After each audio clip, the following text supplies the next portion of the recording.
Welcome to my talk about georeferencing with GNSS, and I would like to give an idea first of all what does it mean georeferencing and why do we use it in case of crop production. So a few examples. Let's imagine that you would like to document the yield on the field, and for this, you need an accuracy of about some meters, depending on kind of crops and so on. And another example is if you would like to see the development of a single plant along the time, and you need to find this plant again.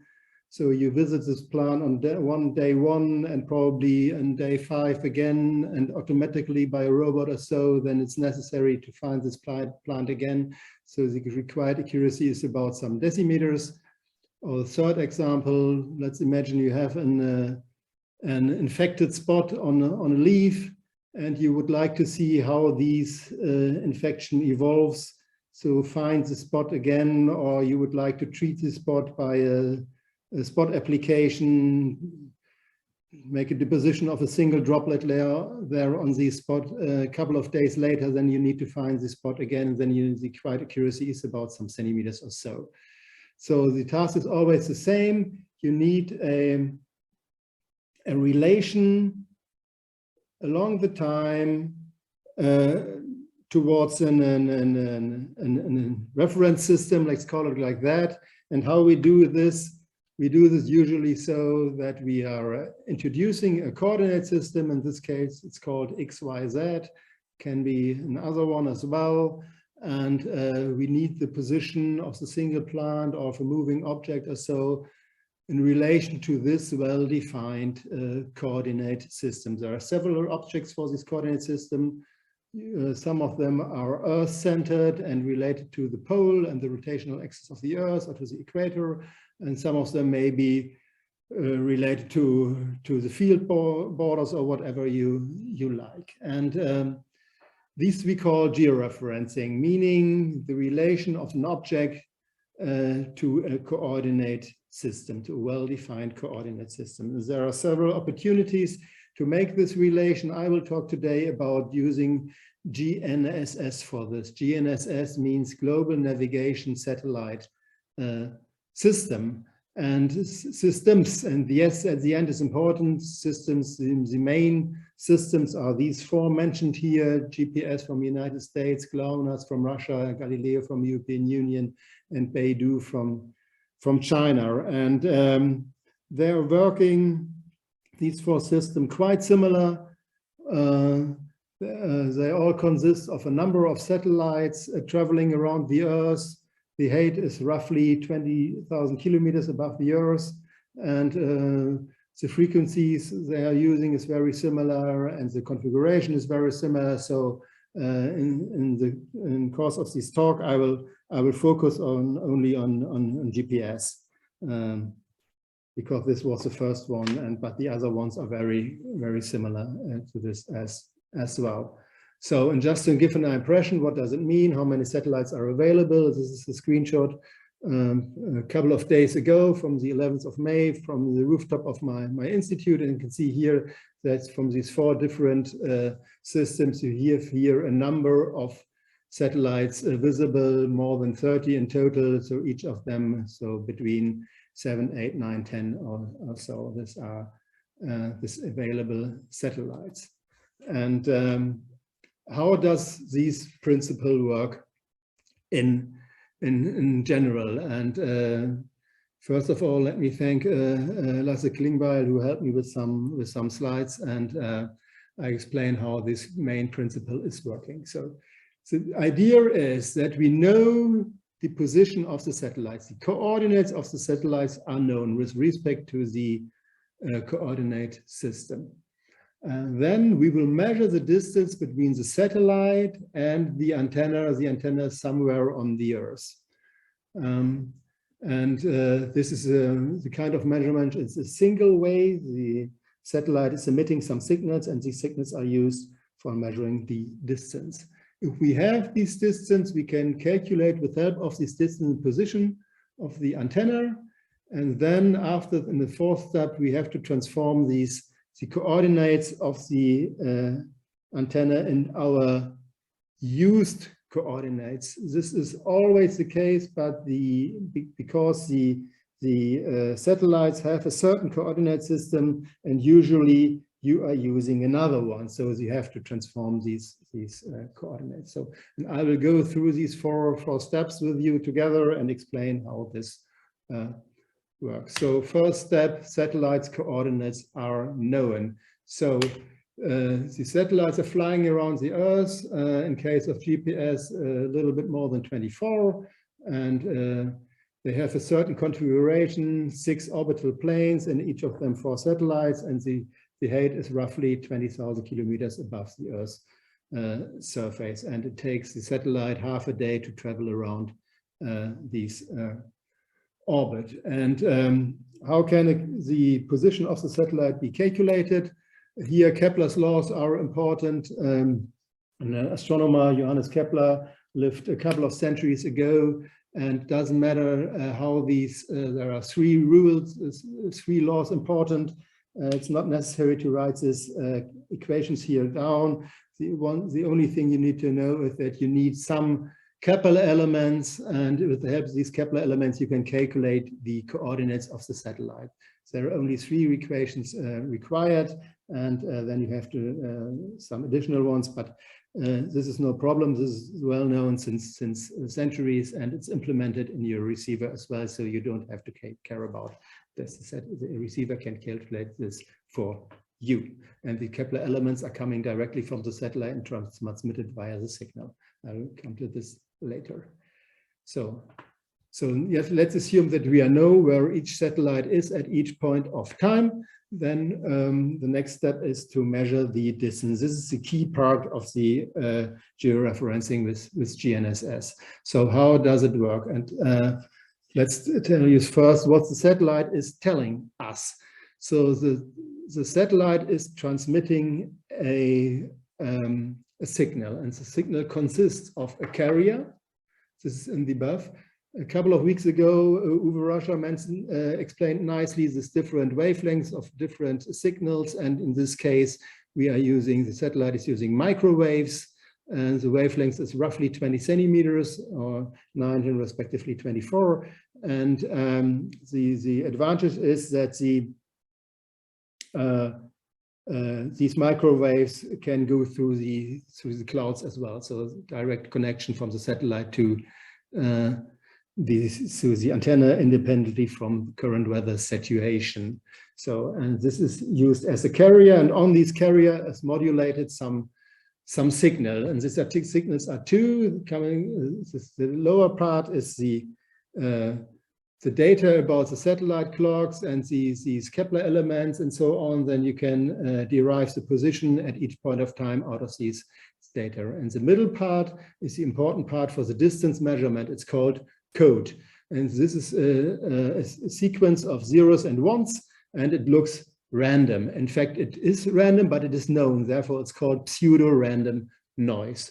So, and this is the satellite knows, and the receiver knows as well.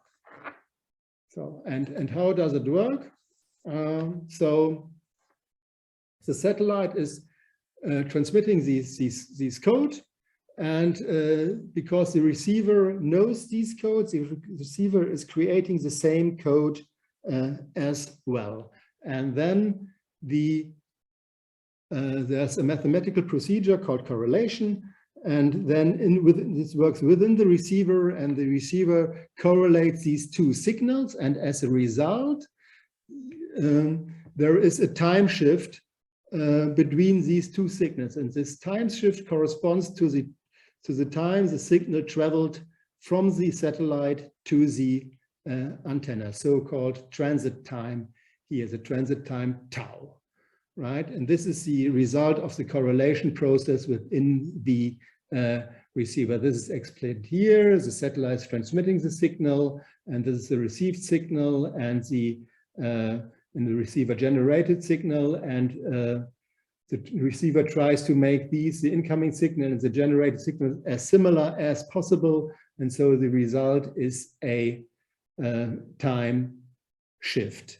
And if you have these time shift, you can calculate the distance because you know the velocity of light, roughly 300,000 kilometers per second. So this is the idea. And what you can see here is, the key is the time between the travel time between the satellite and the antenna. And what's necessary in this case, what I've written down here is that there are two clocks involved. It's the clock from the satellite telling us when the signal leaves the satellite, and the clock of the receiver telling us when the satellite arrives at the signal arrived at the receiver. Two clocks. And within this slide, you can see that the assumption is that these clocks are synchronized. And this is not the case, but for reasons of explanation, let's keep it like it is for now. And in a minute, I will change this. So let's assume that these clocks are synchronized, and this is not the case. It's only for explanation here right now. So, but the result is a distance between satellite and antenna. So, and with this, we can calculate the coordinates. So we can see here's the distance called rho. It's this, in the previous slide, it was named as d. This is the same, d and rho is the distance between the satellite and the antenna. And how does it work? So first of all, once again, for introduction, let's assume that we have a 2D approach. This is not the case. Obviously, the space is 3D, but for easier explanations, let's think it's 2D. We have two satellites, and we have a measured distance from satellite 1, D1, from satellite 2, D2, and we know that our position of our antenna, the receiver, is in the intersection of these two circles. The other option is right here above. We can neglect this because it's far in space. The other one is on the Earth. The Earth is here below this figure. So this is for a 2D approach. And but the space is 3D, and then not two satellites are available, but three, and it's not an intersection of circles, but intersection of spheres. So the unknown position of the receiver is the intersection of three spheres, where the radius of the sphere is measured by the distance from satellite to the antenna here right now. And once again, this is the assumption of synchronized clocks. Let's describe it in a different way. We have these three spheres here, and so we have three satellites known, we have three measured distances, and out of these three measured distances, we can calculate three unknowns named x, y, z, the three-dimensional position of the antenna. And the equations for this is Pythagoras' laws, not important here in this point of time. Keep it in your mind, three distances measured, at least three, and three unknown positions are calculated out of this information. So, and now I'm coming back to the assumption of synchronized clock. And so here are two clocks involved, the clock of the antenna, the clock of the satellite, and the clock of the receiver. And obviously these clocks are not synchronized. So if you imagine this is a very, in the receiver, this is a very, very cheap clock, €1 or so, and it's very comparable to the clock in your watch you have in your hand. And if you compare your watch with the watch of your neighbor, you see that they are not showing the identical time, right? And this is the problem here as well. So, and just to give you an idea what the consequence is, let's assume they have only a synchronization error of 1 millisecond. That is far too optimistic, but 1 millisecond means in space 300 kilometers, because the velocity of light is very, very fast, 300,000 kilometers per second. So it's not allowed to neglect this synchronization error. So clearly not allowed. So you have to take care about this. And how does this work? So what is the consequence? We measured these time difference tau once again, but we have here this unknown synchronization error, which is still unknown. You have to introduce this in this equation, and this is very, very large, some hundreds of kilometers, and it's not allowed to neglect this. So this is a figure, and how is it handled? So now we are not using 3 difference, but at least four we are using 4 satellites. We are measuring 4 distances, and it's called pseudo range, because it's not the distance to the receiver. It's because here the unknown synchronization error comes additional to this, and this leads to 4 parameters you have to calculate: the 3-dimensional coordinates of the receiver and these unknown receiver clock offsets. This leads to a little change in the equation of Pythagoras laws, but with this you can estimate these 4 parameters. So keep in mind, you need at least 4 satellites visible and 4 measured distances. With 3, it doesn't work at all. So, and this is the main principle for this code-based measurement. I will come. So, and now I will talk a little bit about accuracy. Geodesists love to talk about accuracy, and I will do as well here right now. So, and what are the errors or the uncertainties? So I've mentioned that the assumption is that the satellites, the position of the satellites are unknown. In fact, this is the calculated orbit, but the true orbit has some deviations to the orbit which was transmitted via the signal of the satellite. So then the assumption was that the velocity of light is known from the satellite, but we are traveling through the ionosphere, 50 to 1,000 kilometers above the Earth, and within the ionosphere we have some ions, some electrons, and the amount of the density of electrons influences the velocity of light. And then we are coming closer to the Earth. We are traveling through the troposphere, and the temperature within the troposphere and the pressure and mainly the humidity within the troposphere is influencing the velocity of light as well. And then we have these multipass effects. There's not only the direct connection from satellite to the antenna, but also some reflected signals are traveling to the antenna as well. The main reflector is here the surface of the Earth. And then there are some minor aspects related to the antenna and to the receiver. This can be neglected for now. But and you write down some numbers with respect to this. If you use these code-based measurement, you have an accuracy of the antenna with some meters. And these main sources are the satellite position with the uncertainty of about 2 to 4 meters, the electron density in the ionosphere 0 to 5 millimeters.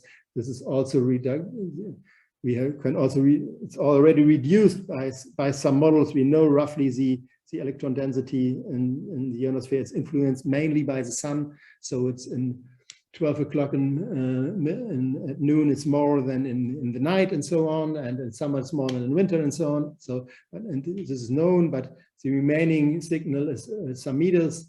And the same is for the troposphere. Humidity, there's the uncertainty, some decimeters, the multipass is some meters, and the measurement of the code itself, the precision of the code measurement is also some meters. So this is useful for in case of agriculture, for documentation of yield, for instance. Maybe it's sufficient, or if you're driving with your car on a road, it's sufficient as well, or finding your bicycle from next bike again, this is also sufficient, the accuracy of some meters. But for some kind of applications, some high accuracy is needed. How to get this more accurate? This is the question. So, and let's come back to the signal I've shown you coming from the satellite. So in this, up to now, we use this code. It's created from the signal. But now, the second approach is we are using the carrier itself. The carrier has a wavelength of roughly 20 centimeters, and we measure the incoming signal of this carrier phase itself. So what does it mean? We are measuring the phase difference. So the phase is starting from 0 to 180 degree, 180 degree to 360 degree, right? This case here, 0, 180, 360 degree, or in case of in other units is 0 pi and 2 pi, right? And this is the created signal in the receiver. So, and you, once again, this correlation process, and you can measure the difference between the incoming signal and the created signal once again. But you will get out of this is only the fraction of the signal. You can go a fraction of these wavelengths, and the wavelength is around 20 centimeter. And you can measure this very precisely with the accuracy of below 1 centimeter. And the other advantage is it's very cheap. It's therefore it's a PLL is used, phase log loop. It's a standard electronic device, and it's very cheap to measure this fraction of these wavelengths of some centimeters. That's fine. But what is the problem? The problem is coming from the signal, you have a number of full wavelengths. It's called number of N. We call it ambiguities, number of unknown full wavelengths coming from the satellite to the antenna. And this is a lot because the signal is several 10,000 kilometers away, the satellite. So so this are a lot of full wavelengths. They are unknown. So for this, let's keep this in your mind. And what is measured is this only small fraction delta lambda or delta phi as phase angle. So how does it work? Coming back to the code measurements. For the code measurement, we used at least 4 satellites. We measured 4 distances, leads to 4 parameters. Okay, safe situation. If we have more satellites available, situation is better. Okay. For the carrier phase, right now, we have 1 measurement for each satellite, leading to 4 phase differences, these small fractions delta lambda. The unknowns are, for unknowns, 3 positions of the antenna, this synchronization error of the clock, and additionally 4 unknown ambiguities per once per satellite. So meaning 8. So that doesn't work at all. 4 measurements, 8 unknowns, no solution. How do we do this? We are waiting. We are tracking the satellite for a while.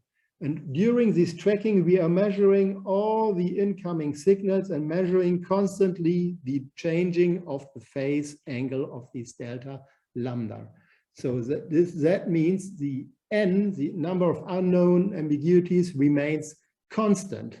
And now this leads to, so we have still 8 unknowns, 4 unknown ambiguities, 1 parameter we are looking for, 8.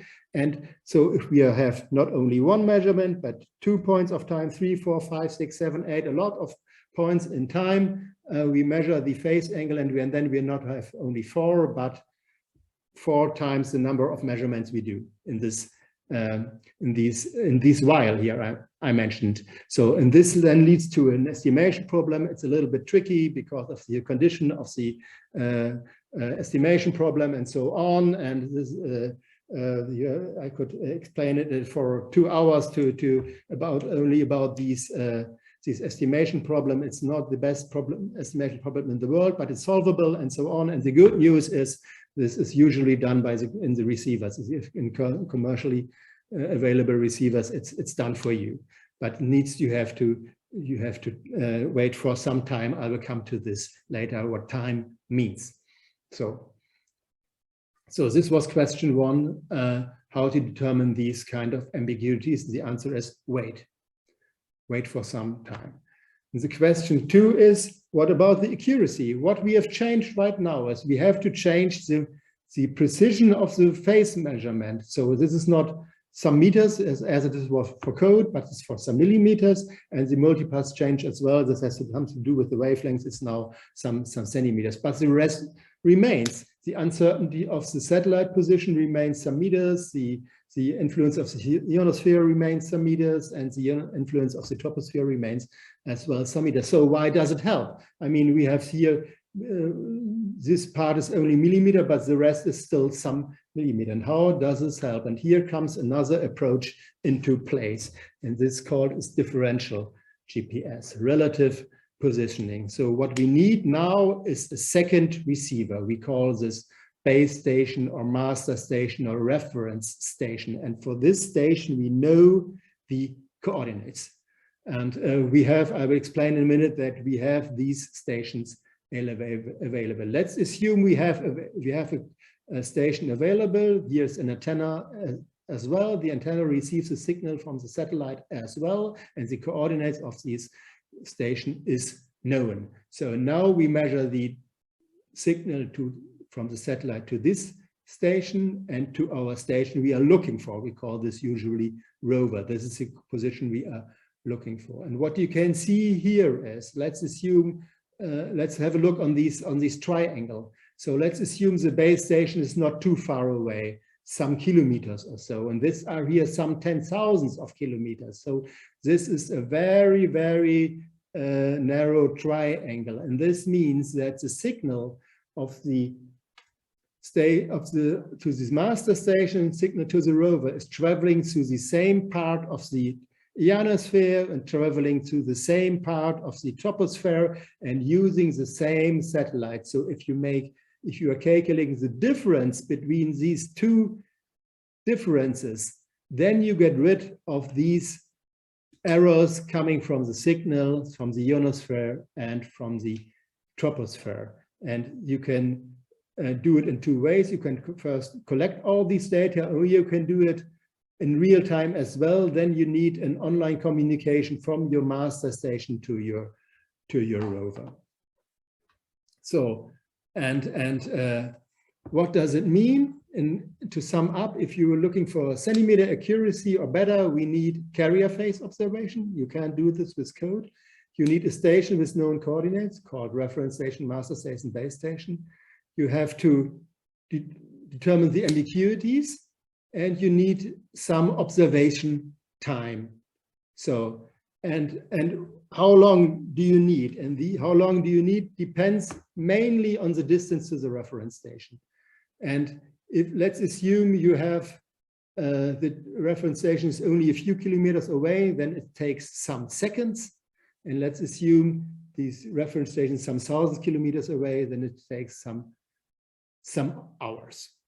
So, and in most cases here, so only some seconds are required to solve these ambiguity problem. If you have done so and you are able to track the satellites all the time, it's only necessary to do it once, the estimation of the ambiguities, and then you can use this phase measurement to position yourself in real time or in post-processing with an accuracy of about some centimeters. So, and as I mentioned, you need some of these base stations or reference stations, and you can use your own. We have these on the rooftop of one of the buildings in Klein-Altendorf, for instance. We have our own reference station, or you can use some service provider in Germany, the Ordnance Survey of Germany. It's done by the federal states of Germany, in our case for North Rhine-Westphalia, and it's provided, it's called ZAPOS. There are 200 something stations in Germany available, which are collecting all the time the data from all the satellites they see, and they are broadcasting this information and on different channels. The easiest way is to do this to get this information via internet. So this is solved for you. And now coming to the last part, transform to useful coordinates. Why is it necessary? As I mentioned, the satellites of the coordinates are known, and they are related to a very specific coordinate system called usually WG884. It's a Earth-centered coordinate system with certain characteristics, and usually the user coordinate system is different from this. And for instance, the official in North Rhine-Westphalia is ETRS-89 with UTM projection. So, and this is not the same code, so we have to transform. And but if you have standard algorithm, and you can use these kind of parameters for this, but this is a complicated problem. And the geologists try to keep this problem complicated, because then you have to ask us for this problem. And just to give an idea, what does it mean? So this is the one pillar on my rooftop of my institutes, and these are the different coordinates in different coordinate system, and they are all true and all used. And you can see here some hundreds of meter difference for the different coordinate systems and so on. So this is a problem you have in reality, but there are some solutions, especially for standard procedures. For instance, for Klein-Altendorf, we have used this. The standard procedure is that the coordinate of the reference station is known in your local coordinate system. Then it's turned to be easy, the problem. But you have to take care about this. But there are few people available who can solve this for you. And I'll leave out the problem of the height. So especially here, this is what we call height. And Bonn has roughly a height of 60 to 70 meters, and my building is some meters high. And what you get out of your GNSS receiver is 120 meters, so slightly different. So to sum up, you have different measurement opportunities using this code, leading pseudo ranges, using this carrier phase. And if you with different measurement procedures, you're getting accuracy of about some centimeters, of a pseudo ranges some meters, and this relates also to the instrument, very cheap ones, neck spike, smartphones, so watches you have in your hand, navigation systems in car, and so very cheap with an accuracy of some meters, and some more expensive equipment leading to some centimeters or even better. I think we will come to this talk from Lasse Klingbeil in a couple of weeks ago, integrating with navigation, with inertial navigation systems and so on. And he will explain it a little bit more and precise. So this is what was it from my side. Thank you for your attention.